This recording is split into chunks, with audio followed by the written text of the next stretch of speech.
Hello दोस्तों, स्वागत है आपको हमारे यूट्यूब चैनल गूगल मैथ्स में। आज मैं आपको क्लास 12th का मैथ का एक ऐसा चैप्टर मैं बताने जा रहा हूँ जिस चैप्टर से आपके बोर्ड के एग्जाम में मिनिमम 10 और मैक्सिमम 20 मार्क्स के क्वेश्चन पूछे जाते हैं। ठीक है, ये एक ऐसा चैप्टर है जो आ गया, जिसको आ गया तो इतना मज़ा आता है, नहीं आया तो इतना ही बोरियस लगता है। तो मैं ये चैप्टर को आपको ऐसे तरीके से बताऊंगा, कुछ ऐसे ढंग से बताऊंगा कि इस चैप्टर में आपको कहीं भी 0% भी प्रॉब्लम नहीं होगा। मेरा दावा है ये वीडियो देखने के बाद आपको मैट्रिक्स का दूसरा वीडियो देखने की आवश्यकता नहीं पड़ेगी। तो चलिए देर ना करते हुए वीडियो को शुरू करते हैं। इसमें हमारा अवयव यानी मैट्रिक्स, ठीक है, मैट्रिक्स का परिभाषा क्या होता है, इसको परिभाषा हम लोग कैसे लिखते हैं, कैसे फाइंड करते हैं, ठीक है। तो इसमें हम बता रहे हैं आपको कि एक बड़ा कोष्टक में या फिर महिला कोष्टक में, एक बड़ा कोष्टक में या फिर एक महिला कोष्टक में कुछ आपको अंक लिखे होते हैं। ठीक है, वो अंक कैसे होते हैं, वो अंक क्षैतिज एवं ऊर्ध्वाधर होते हैं। ठीक है, क्षैतिज एवं ऊर्ध्वाधर होते हैं। उन सारे अवयवों को, ठीक है, उन क्रम में व्यवस्थित अवयवों को ही क्या कहते हैं, हम अवयव यानी मैट्रिक्स कहते हैं। यानी mn संख्याओं के समुच्चय को, mn संख्याओं के समुच्चय को जब m पंक्तियां क्या होती है, जब वो अंक इस तरह से होते हैं, जैसे मान लीजिए 2 3 5 6 7 8 9 10 और 11 हमने बताया है, या तो ऐसे फॉर्म में हो या फिर कुछ ऐसे फॉर्म में हो, 1 2 3 5 6 7, कुछ ऐसे फॉर्म में हो। यानी हम बताए हैं या तो इस फॉर्म में लिखा होगा या फिर इस फॉर्म में लिखा होगा। अब हम इससे फाइंड कैसे करना है, यानी mn संख्याओं के समुच्चय को जब m पंक्तियां तथा n स्तंभ वाली आयताकार सारणी के रूप में व्यवस्थित किया जाता है तो इस आयताकार सारणी को, ठीक है, अवयव कहते हैं। ठीक है, अब हम कुछ इंग्लिश में थोड़ा डिस्कस करते हैं। यानी देखिए, जो इस टाइप से हो, यानी जो जमीन पर लेटा हुआ हो, उसे हम लोग क्या बोलते हैं, क्षैतिज बोलते हैं। और जो पेड़ के जैसे खड़ा होता है, ठीक है, जो पेड़ के जैसे खड़ा होता है यानी खंबा जैसे देखे हैं, वो क्या होता है, वो उसको बोलते हैं ऊर्ध्वाधर बोलते हैं। ठीक है, अब इसको इंग्लिश में बात करें, तो इसको बोलते हैं रो मतलब R1, इसको बोलते हैं हम लोग R2, ठीक है, और इसको बोलते हैं R3, ठीक है, इसको बोलते हैं C1। यानी C1 में कौन कौन सा आएगा, 2 3 5, C2 में कौन कौन आएगा, 6 7 8। हमने बता ही दिया कि ये खंबा कैसे खड़ा जो होता है उसे ऊर्ध्वाधर बोलते हैं, इसे बोलते हैं कॉलम बोलते हैं। इसको कॉलम को हम लोग सी से दिखा देते हैं। ठीक है, क्षैतिज को बोलते हैं, ठीक है, रोज, ठीक है, क्षैतिज को बोलते हैं रोज। ठीक है, यानी रोज कौन कौन, यानी कॉलम C1 के बारे में बात किया है तो क्या हो जाएगा, 2 3 5, यानी ये पूरा हो जाएगा हमारा कॉलम C1। ठीक है, क्योंकि ये इसके C1 के लाइन में मिल रहा है। C2 कॉलम की बात किया जाए तो C2 कॉलम क्या हो जाएगा हमारा, 6 7 और 8 हो जाएगा।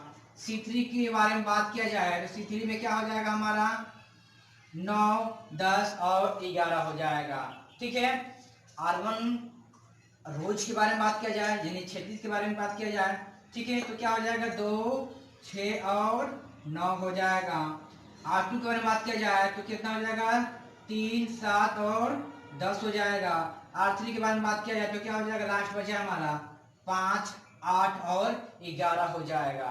ठीक इसमें भी C1 के बारे में बात किया जाए, C2 के बारे में बात किया तो C1 का मान क्या हो जाएगा 1, 2 और 3। C2 के बारे में बात किया तो क्या हो जाएगा 5, 6 और 7। R1 के बारे में बात किया जाए तो क्या हो जाएगा 1 और 5 हो जाएगा। R2 के बारे में बात किया जाए तो क्या हो जाएगा 2 और 6 हो जाएगा। R3 के बारे में बात किया जाए तो क्या हो जाएगा 3 और 7 हो जाएगा। ठीक है, 3 और 7 हो जाएगा। ठीक है, अब इसको आसान तरीके में कैसे समझेंगे। कोई भी पूछ सकता है कि मैट्रिक्स का परिभाषा बताइए। ठीक है, मैट्रिक्स का परिभाषा बताइए तो हम यही कह देंगे m पंक्तियां, ठीक है, तथा n स्तंभ वाले अवयवों को इस प्रकार आयताकार में व्यवस्थित करने की प्रक्रिया को ही हम लोग मैट्रिक्स या अवयव कहते हैं। ठीक है, यानी पंक्ति और स्तंभ दोनों को व्यवस्थित करने यानी आयताकार में व्यवस्थित करने की प्रक्रिया को ही क्या कहते हैं हम लोग, मैट्रिक्स या फिर अवयव कहते हैं। ठीक है, अब कुछ हम देखते हैं, कुछ इसमें और डिस्कस करते हैं। ठीक है, डिस्कस करने के क्या करते हैं हम लोग, इसका कोटि क्या होता है, कोटि। ठीक है, कोटि किस कोटि का है। ठीक है, तो अब देखते हैं। ठीक है, कोटि या फिर क्रम बोलते हैं इसको। अब देखिए, मान लीजिए 1, 2, 3, 4, 5, 6, 7, 8 और 9 दिया इसमें। अब पूछेगा कि इसका क्रम क्या होगा, यानी क्रम निकालने के लिए सबसे पहले लिखेंगे R1। हमें C1 पे भूल के भी नहीं जाना है, सबसे पहले R आता है। ठीक है, R1, R2 और R3। इसमें कितने आते हैं, यानी R1 है, R2 है और R3 है, यानी कितने हैं 1, 2 और 3 हैं, यानी 3 रोज हैं। 1 रोज, 2 रोज और 3 रोज हैं। ठीक है, कॉलम कितने हैं, C1 है, C2 है, C3 है। तब इसमें कॉलम और रो क्या कहते हैं, इसका कोटि क्या हो जाएगा, तो कोटि पे R1 कितना है, R1 3 है, 3 लिख देंगे। कॉलम कितने हैं, कॉलम 1, 2 और 3 है, तो इसको इस तरह से हम लोग लिख देते हैं। ठीक है, इसमें हम और कुछ डाल दें, और कुछ डाल दें, मान लीजिए 10, 20 और 30 डाल दें। यहाँ पर हम बड़ा क्या कहते हैं, आयताकार बनाते बड़ा कोष्टक बना दें, तब इसका क्रम क्या हो जाएगा, यानी कोटि क्या हो जाएगा। तो देखते हैं R कितना है, रोज कितने हैं, तो 1, 2, 3 है, तो 3 रोज हैं। हमें पहले रोज काउंट करना है, इसके बाद कॉलम पर जाना है। तो कॉलम कितने हैं, C1, C2, C3 और एक कॉलम और बढ़ाए हैं हम C4, यानी कॉलम कितने हो गए 1, 2, 3 और 4। तो यहाँ पर कितना हो जाएगा 4। अब आते हैं कुछ इसमें और भी पॉइंट डिस्कस करते हैं। इसमें बोलेगा कि अवयव कितने हैं, अवयव कितने हैं। तो अवयव निकालने के लिए 2 प्रकार से निकालते हैं अवयव। या तो सबसे पहले इसका क्रम निकाल दीजिए। क्रम कैसे निकालते हैं, क्रम बता दीजिए। सबसे पहले रो को ज्ञात करते हैं, रो को लिखते हैं, इसके बाद कॉलम ज्ञात करते हैं, C1, C2, C3 और C4। और देखिए 3 गुणित 4 का एक क्रम हो गया। अब इसका चूंकि अवयव निकालना हो तो अवयव कैसे निकाला जाता है। अवयव निकालने के लिए या तो इस बड़ा कोष्टक में, ठीक है, इस बड़ा कोष्टक में उपस्थित सभी पंक्तियां तथा स्तंभ को काउंट कर लेंगे। ठीक है, या फिर इसका क्रम जो निकाले हैं उसको आपस में गुणा कर देंगे। जैसे निकालते हैं हम लोग, काउंट करने के लिए बताया है पंक्ति स्तंभ, तो क्या हो जाएगा 1, 2, 3, 4, 5, 6, 7, 8, 9, 10, 11 और 12। यानी इस बड़े कोष्टक में कितने अवयव हैं, 12 हैं। और 3 गुणित 4 करेंगे फिर भी इसका मान भी 12 ही आएगा। यानी इसका क्रम क्या होगा, क्रम निकालने के लिए पहले रोज को गिनते हैं, इसके बाद कॉलम को गिनते हैं। ठीक है, अब देखते हैं रोज कितने हैं और कॉलम कितने हैं, वो हमारा क्रम का हो जाएगा, यानी कोटि हो जाएगा। अवयव की संख्या फाइंड करना हो तो अवयव संख्या फाइंड करने के लिए हमें या तो बड़ा कोष्टक में दी हुई सभी संख्याओं को काउंट कर लेंगे, या फिर उसका जो क्रम निकाले हैं उन क्रमों का आपस में गुणा कर देंगे, हमारा अवयव की संख्या फाइंड हो जाएगा। अब कुछ हम लोग और डिस्कस करते हैं। आज हम इसके कुछ परिभाषा है के बारे में डिस्कस करेंगे। यानी वर्ग अवयव क्या होता है, क्षैतिज अवयव क्या होता है, ठीक है, आयताकार अवयव क्या होता है, ठीक है। तो आपको इस कॉर्नर पे आपको मिलेगा क्या क्या होता है, ठीक है। अवयवों का प्रकार यानी टाइप्स ऑफ मैट्रिक्स, ठीक है। इसमें सबसे पहले आपका है क्षैतिज अवयव। क्षैतिज अवयव क्या होता है ध्यान दीजिए, आपके स्क्रीन पे दिख रहा होगा। क्षैतिज अवयव हम देखिए पढ़ रहे हैं, क्या दिया है, जिस अवयव में पंक्तियों की संख्या, जिस अवयव में पंक्तियों की संख्या यानी इसकी यानी रोज की संख्या R1 यानी R2 R3 यानी जिस, ठीक है, जिस अवयव में पंक्तियों की संख्या स्तंभों की संख्या से कम होती है। स्तंभ क्या होता है, कॉलम बोलते हैं, ठीक है। कॉलम जितने ज्यादा अधिक होंगे, ठीक है, और R1 R2 की संख्या क्या होगी उतनी कम होगी, उसे हम लोग क्या बोलते हैं, क्षैतिज अवयव बोलते हैं। जैसे, ठीक है, अब बनाते हैं हम, जैसे 2 3 4 5 6 7 8 9 10 11 12 13 14 15 16। ये देखिए इसमें रोज की संख्या कितनी है, R1 R2 और R3, 3 ही रोज हैं, ठीक है। कॉलम कितने हैं, C1 C2 C3 C4 और C5। इससे क्रम कैसे निकालेंगे, तो कॉलम कितने हैं, रो कितने हैं, 1 2 3, तो 3 लिख देंगे। कॉलम कितने हैं, तो 1 2 3 4 और 5, 3 गुणित 5। इसका क्या हो जाएगा, हमारा क्रम हो जाएगा, ठीक है। यानी जिसमें पंक्तियों की संख्या कम और स्तंभों की संख्या ज्यादा होती है उसे क्षैतिज अवयव कहते हैं।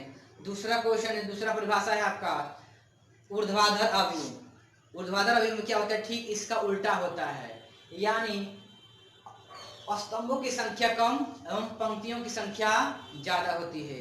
यानी जिस अवयव में पंक्तियों की संख्या स्तंभों की संख्या से अधिक होती है ऊर्ध्वाधर अवयव कहलाता है। यानी इसका उदाहरण है हमारा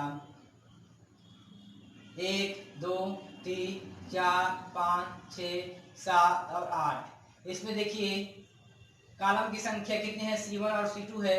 R1 की संख्या कितनी है, R1 R2 R3 और R4 है। यानी रोज कितने हैं, तो रोज 4 हैं और कॉलम कितने हैं, तो 2 है। इसका क्रम के बारे में बात किया जाए तो क्रम क्या हो जाएगा, 1 2 3 और 4। और रोज कितने हैं, कॉलम कितने हैं, तो 1 और 2 हो जाएगा, यानी 4 गुणित 2 का ये क्रम हो जाएगा। अब हम चलते हैं वर्ग अवयव के बारे में। जिस अवयव में पंक्तियों और स्तंभों की संख्या बराबर होती है, वर्ग जानते हैं हम, ठीक है। वर्ग तो हम जानते ही हैं, वर्ग होता क्या है। वर्ग हम तुझे बनाए हैं, तब हम लोग वर्ग ऐसे बनाते हैं, हम लोग वर्ग हम कुछ इस टाइप बनाते हैं, ठीक है। तब इस टाइप को बनेगा कैसे, जब इसमें पंक्तियों की संख्या व स्तंभों की संख्या अगर बराबर होगी तभी तो ये हमारा वर्ग बनेगा। यानी जिस अवयव में पंक्तियों की संख्या स्तंभों की संख्या के इक्वल होती है, बराबर होती है, उसे हम लोग क्या करते हैं, वर्ग अवयव कहते हैं। अब हम आते हैं हमरे, ठीक है, शून्य अवयव, ठीक है। शून्य अवयव क्या होता है, यानी जिस अवयव में सारे अवयव शून्य के बराबर होते हैं, शून्य अवयव के बारे में बात कर रहे हैं, ठीक है। वे अवयव जिनमें अवयव क्या होते हैं, शून्य, सारे अवयव क्या होते हैं, शून्य के बराबर होते हैं, उसे हम शून्य अवयव कहते हैं। या के बारे में अब अगला चलते हैं हम लोग, विकर्ण अवयव। विकर्ण अवयव होता क्या है, विकर्ण अवयव का मतलब क्या होता है, मान लीजिए ये हमारा अवयव है 2 3 4 5 6 7 8 9 और 10। तो विकर्ण क्या होता है, विकर्ण हम इसको कहते हैं, विकर्ण हम इसको कहते हैं,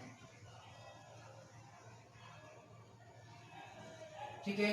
विकर्ण हम इसको कहते हैं, ठीक है। यानी विकर्ण अवयव में क्या होता है, एक ऐसा वर्ग अवयव जिसमें मुख्य विकर्णों के अवयव के अतिरिक्त शेष सभी अवयव शून्य होते हैं, विकर्ण अवयव कहलाते हैं।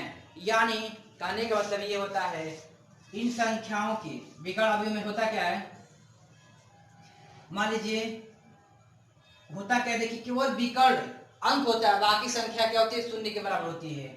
यानी 1 0 0 0 2 0 0 0 और 5। ध्यान दीजिए, इसमें बाकी अवयव केवल विकर्ण को छोड़ करके, विकर्ण में क्या होता है, केवल विकर्ण को छोड़ करके बाकी संख्याएं क्या होती है, शून्य के बराबर होती हैं। यानी ये भी 0, ये भी 0, ये भी 0, ये भी 0 और ये भी 0 और ये भी 0। यानी विकर्ण अवयव होता क्या है, विकर्ण को छोड़कर बाकी संख्या क्या होती है, शून्य के बराबर होती हैं। ठीक है, तो अब इतना ही रहने देते हैं। ठीक है, क्योंकि वीडियो बहुत लंबा हो जाएगी। ठीक है, तो हम कुछ और के बारे में बात करेंगे। क्या होता है अदिशों का, अवयवों का योग क्या होता है, अवयवों का अंतर क्या होता है, अवयवों का गुणनखंड क्या होता है, गुणनफल क्या होता है। ठीक है, इसके बारे में मैं कल डिस्कस करूंगा। तो आज के लिए मैं इतना ही रहने देता हूँ।